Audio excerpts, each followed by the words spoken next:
Sa patuloy na pagwasak ng Amerika sa Iran, muling naglunsad ng mga fighter jets ang US aircraft carrier at walang humpay na binomba ang Southern Iran. Babala pa ni Trump, sa mga susunod umanong atake ay ang Pickaxe Mountain naman ng Iran ang kanilang bobombahin. Habang binalaan din ni Trump ang ICC o International Criminal Court pati na ang mga miyembro nito na kumalas na umano sa ICC dahil kung hindi ay ilalapat ni Trump ang mga mabibigat na sanksyon.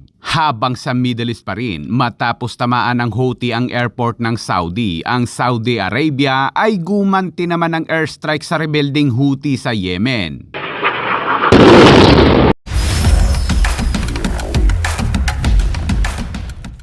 Sa patuloy na bakbakan sa pagitan ng Iran at Amerika ay ipinakita kahapon ng CENTCOM ang kanilang paglunsad ng mga fighter jets mula sa aircraft carrier nito na USS George W. Bush.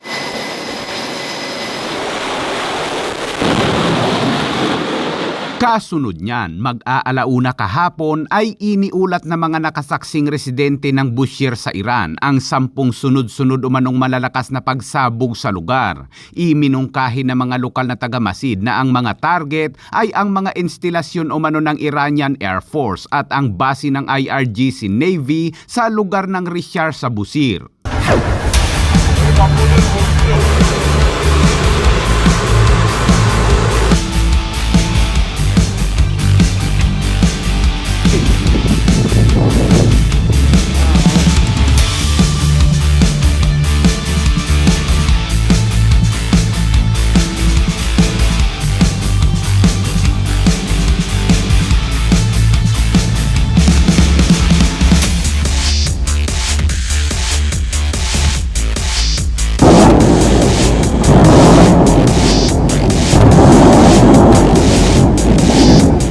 Ayon pa sa mga lokal, sa lakas umano ng mga pagsabog ay nakaranas sila ng mga shockwave sa tala ng mga residente simula umano 12:30 hanggang 1:15 kahapon. Sa kabuuan ay 15 ang lahat ang mga pagsabog sa iba't ibang bahagi ng Bushehr at sa mga video na kanilang kuha ay makikitang umuusok ang paligid. Habang sa tracking naman na inilabas ng Sentinel ay mayroong 6 na US aircraft ang paikot-ikot sa Strait of Hormuz na kinabibilangan ng 3 KC-135 Stratotanker, 2 KC-146 Pegasus at isang AWACS o Airborne Warning and Control System na nagsisilbing mata ng mga US fighter jets. Marami sa mga ganitong assets ng Amerika ang kasalukuyang nasa Ben Gurion Air Base sa Israel, kaya't kung papaulanan ng Iran ng ballistic missiles ang airbase ng Iran, ay malaki ang posibilidad na makakatama ang Iran. Ngunit hanggang ngayon ay ayaw nga ni ng Iran na targetin ng Israel.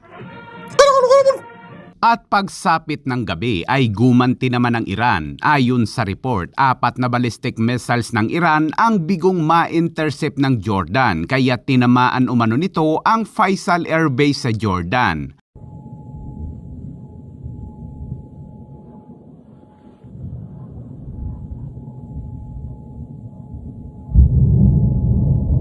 Habang sa Bahrain naman ay mala fireworks ang ballistic missiles ng Iran nang ma-intercept ito ng Bahrain. Ngunit sa isa pang footage ay makapigil hininga ang pagharang sa missiles ng Iran.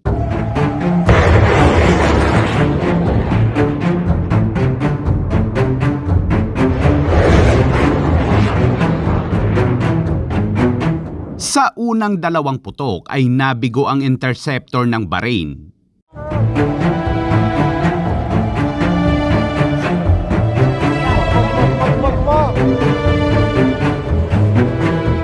At sa pangatlong putok ay nabigo pa rin at mabilis na bumulusok ang missiles ng Iran.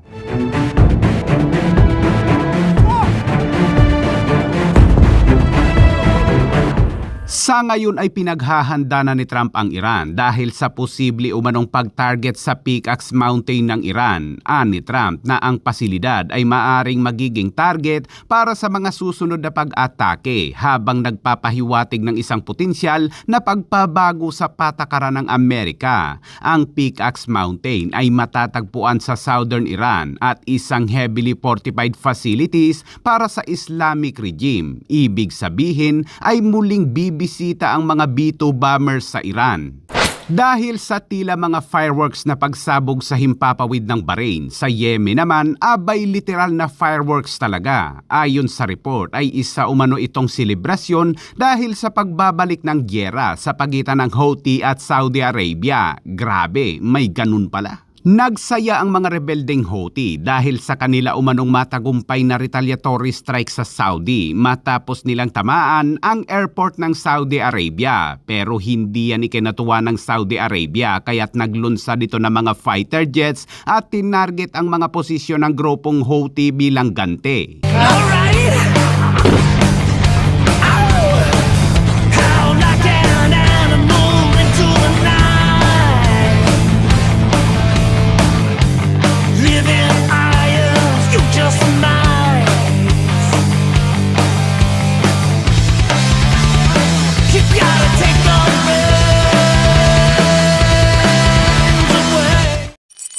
At sa ibang balita naman mga kabayan, naglunsad naman ng isang kampanya si Trump na layong buwagin ang ICC o International Criminal Court. Ayon kay Trump ay tinatarget umano ng ICC ang kanilang mga servicemen. Panawagan naman ni Trump sa mga miyembro ng ICC na kumalas na. Babala pa ni Trump sa ICC ay pabibigatin nito ang sanksyon at sa mga miyembro naman nito ay babawian sila ni Trump ng visa at hindi na sila makakaapak ng Amerika. Matatanda ang dati nang nahold ang mga pera ng mga judge ng ICC o hindi sila makapag-withdraw. Ang Amerika ay mayroong batas laban sa ICC na kahit sino mang Amerikano ay bawal itong ipahuli o litisin. Ngunit nabubwisit pa rin si Trump sa ICC dahil masyado umano itong epal at gustong maghari-harian. Nako, magagalit niyan si Trillanes.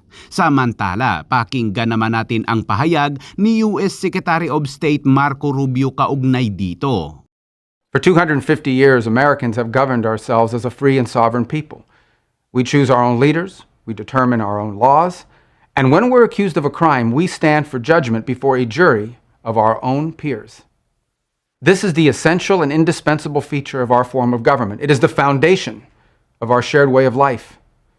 But today, powerful people in faraway places want to take that away from us. They believe that they should be in charge of your laws, of your country, your life, and they don't care whether or not you agree. Halfway across the world, there's an institution that calls itself the International Criminal Court. Maybe you've heard of it, maybe you haven't. But chances are you don't know the names of its judges, of its prosecutors, or its president. And you shouldn't have to. But as we speak, the ICC and its friends are waging a war against our country, not with bullets or missiles, but with statutes and compacts and the force of so-called international law. When the ICC was born 24 years ago, they told us that it was merely a narrow backstop, a global court that would step in to prosecute only the gravest offenses, things like genocide and war crimes, and only when a nation's courts were unable to prosecute them on their own. But the truth is, it was something far more radical and extreme. It was a global tribunal staffed by unelected globalist bureaucrats who claim their power is almost unlimited. The danger of this global court has only continued to grow. Today, it threatens every aspect of our political and legal system. Border Patrol agents removing violent criminals from our country, American Marines risking their lives to defend our homeland, prosecutors working to dismantle terrorist plots to attack and kill Americans. If we stand idle, all of them would be at the mercy of foreign judges thousands of miles away, facing the constant risk of prosecution and even imprisonment for the so-called crime of defending their own country. The American people never agreed to any of this, and they never will. Read the words of our Declaration of Independence. We fought a revolution against a foreign power, transporting us beyond seas to be tried for pretended offenses. Independence is our birthright. We will never let foreign bureaucrats take that away from us. This administration will not sit by as the ICC and its allies seek to threaten our people. If they believe they can deprive us of our sovereignty, we will teach them the full meaning of American resolve. Komunista po ako Gusto ko lamang pong alamin ninyo.